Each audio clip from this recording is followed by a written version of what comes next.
David? Hey, Mike. David Moore, Dallas Morning News. You guys were excited about Overshone last year, and he had the injury, and then it took him a while this year. But just how he's playing and how he's developed in his first full season, from what you've seen. I mean, he's definitely Demo's playing excellent football. He's improving every week. I just think when, some of the scheme adjustments we've made. I thought he's done a really nice job with that. He's had some pressure opportunities that he's made an impact. But yeah, he's had a lot of production last week. Just an impact player for us. Just obviously an exciting young player. With how he's coming on too, and getting Micah back last week, did you kind of see that unlock even a few more things with him with Micah back? Oh, definitely. I mean, it's just like anything. I mean, when Micah's on the field, he's going to create more one-on-ones for others. So that's definitely the case. Clarence Hill, All City, Dallas. A couple of things. Overshone the knee, he's good from last week. Yes. Tyler Smith, can you talk about? Tyler Smith will practice today, so he's scheduled to be out there. And obviously, Overshone and some of the guys have energy. What has been the mood of the team throughout this whole process? And is there a difference between false energy and real energy? I mean, because when you guys are just saying it to say it, or is it real? How do you kind of discern the difference? Well, I think like anything, there's you have the disappointment after the game. Monday's a long day because you got to come in and go through the process of sick call, weight room, and then go through all the meetings. Everything's addressed. In special teams and group meetings, and so it's a long day. I mean, it's a corrective mode.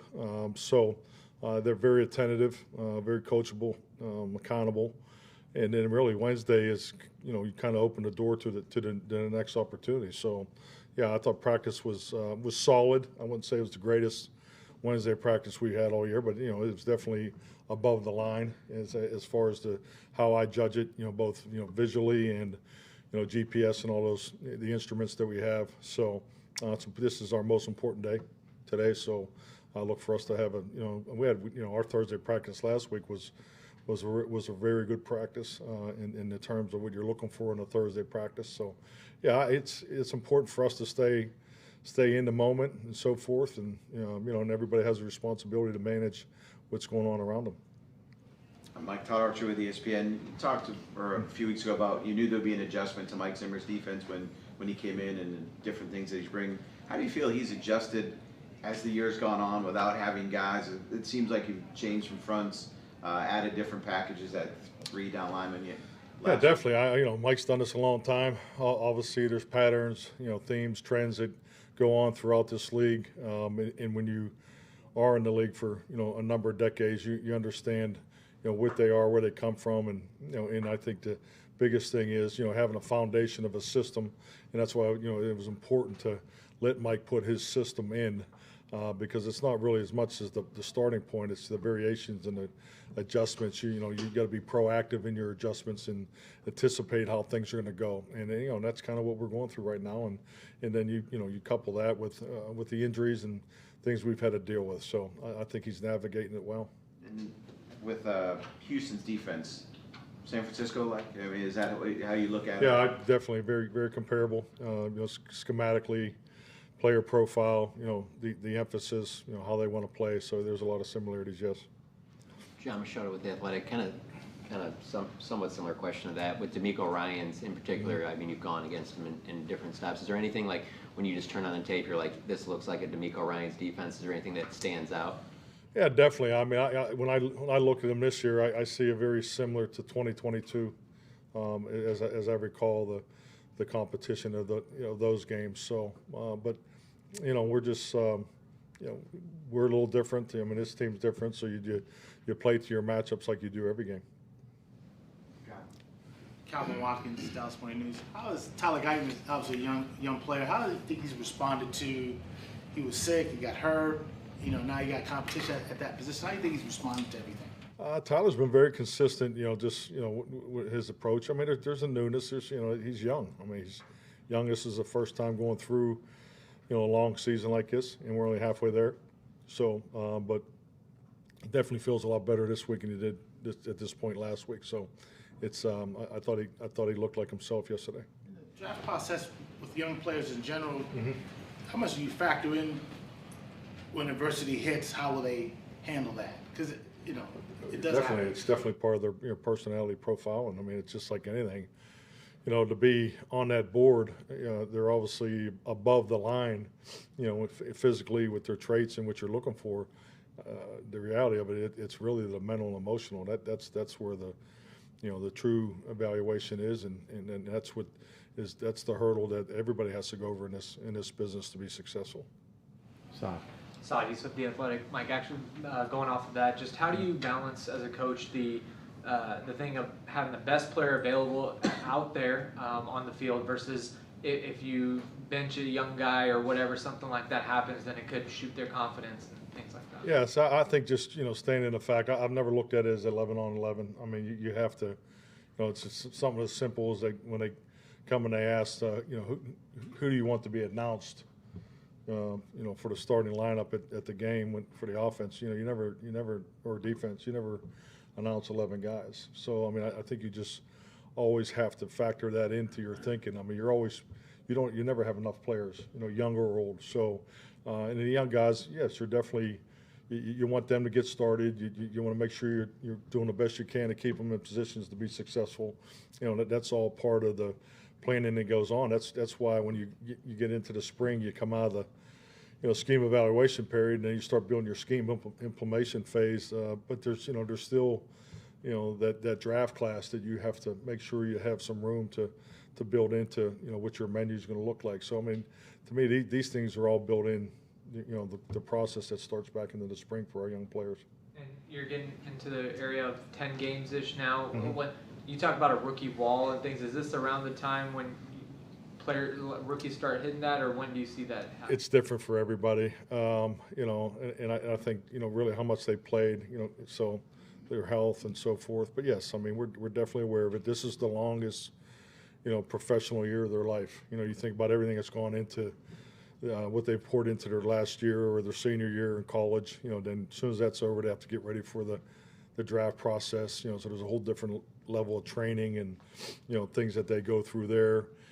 That's really its own separate chapter. And then once the draft occurs, then they go to the new team, and and then now they're thrown right into the middle of an off-season program, and then they got to get ready for training camp, and then as you've already stated, that they have to play 20 football games. So they're guaranteed 20 football games. So yeah, it's definitely the longest year of their life, and that's why we do a lot of young player meetings, just to make sure that we're on top of exactly where they are in all aspects of their life, personally and professionally, because this is a huge adjustment year for these guys, and this is really the opportunity to build the proper foundation for them to be successful. Skyler Dixon with the AP. You don't have much experience with losing streaks that start to get a little long, which I'm sure you consider a good thing. How does it test your resolve? How does it test that philosophy that you have of being consistent emotionally? I think it confirms what I believe in and what I've done. That's what adversity has been my personal experience, because I'm not trying to say this nicely. I'm not a big fan of drama. In that personality is something that I've had to learn to, as a coach, to engage with and work with and so forth. So I think like anything in life, I think it's important when you do go through times, regardless of what they are professionally, you go back to who you are. You should stick to who you are. I'm never going to try to be somebody else. And I think it's important for all of us to operate in that phase, because we were all brought here for a reason. We've done good things together, so we need to continue to work and stay convicted to that commitment. So if anything, these moments really confirm who you are, why you're here, and that's the way I look at it. I think this is an incredible opportunity for this football team, what's in front of us, to be into this valley of adversity, and I think to come out of this would be a great story. And there's a ton of work, and the only work we're really focused on is really beating the Houston Texans. But man, this is a great opportunity for us, and I tell these guys repeatedly, just enjoy this. This is something that you can really learn from for the rest of your life. Ed Porter, WFA. What are your early impressions of Mingo, and what role do you project him having on? Well, I don't want to project his role, obviously until you see him play, but I think he's everything we thought he was, when we, made the transaction, and just work ethic has come right in. He's picking it up quickly. I've been impressed with that. So the inside-out flexibility, what we thought, he was physically, that's definitely there. So he's shown some vertical juice just in a couple opportunities he's had there. So he's done a nice job. So I look for him to be available this week. In what ways would you most hope Cooper would improve his performance from last week to this week? Well, I think Cooper, he has to get us in and out of the runs and passes, just get into the flow of the game. We need to be productive with the football, and that's really getting the ball distributed. You have to distribute the ball 53, 54, 55 times a game to your perimeter people, whether we're handing it off, or throwing it. So we have to get back into that functionality of an offense. Garrett Podell, CBS Sports. Mike, Rico Gathers' efficiency's gone up the last few weeks. How important is it? I know obviously you always say you want to get the run game going. Him, and especially against a team that has two top-end edge rushers like you said. Yeah, definitely got to get him the ball. I mean, that's my focus. Just continue to get him opportunities. He's the lead back, and I thought he had a really good first half, and I think that's really illustrated by the attempts. Rico needs to touch the ball. Nicole Hutchinson, Dallas Cowboys media.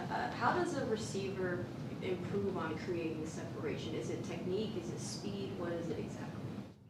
Well, I think it's all those things. I mean, it's the route running breakdown. We start with the releases. Then the stem. The discipline in the stem, understanding the mannerisms and what you put on tape, your body language through that particular phase of the route, the breaking point, being physical, using the separation techniques and fundamentals to separate, and then obviously, going and getting the football and then making those contested catches if needed. So, yes, that's it's something that we work on every single day, and I would put that into the route running into the area of technique.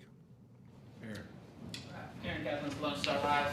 You'll see Dalton Schultz on Monday, and then about a year and a half since he moved down and Jake has kind of taken over that lead role. How have you seen Jake grow, and where do you think he can go from here?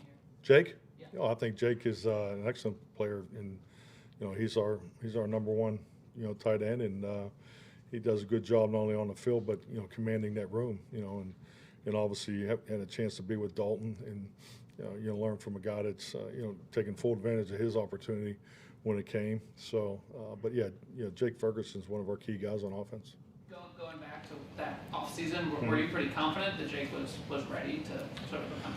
Yeah, I never really sweat young players because let's be honest, at that time they're not ready. I mean that was March, April, or whenever when those decisions make. But you trust in the process, you trust in the kid's potential. He's wired the right way. I think he's done the job in the weight room that was really needed after his rookie year. So he needs to continue to build off of that. But Jake's a very instinctive, tough player. So and you could see that right away with the limited opportunities he had, and not only on offense but on special teams. So he's built a good foundation, and like I said, he's one of our best players on offense. God. Mike, with all the time Bland has missed, does there come a point in the season where it's just kind of say, shut it down for the year and move on? Or can you come close to that point? I wouldn't say so. I mean, I haven't been part of any conversation that illustrates that. It's just, until it's right, we're not going to play him. So, and you just got to trust the feedback that between him and Britt, and trust the process. So, but right now we just haven't crossed that threshold yet. All righty. All right, thank you.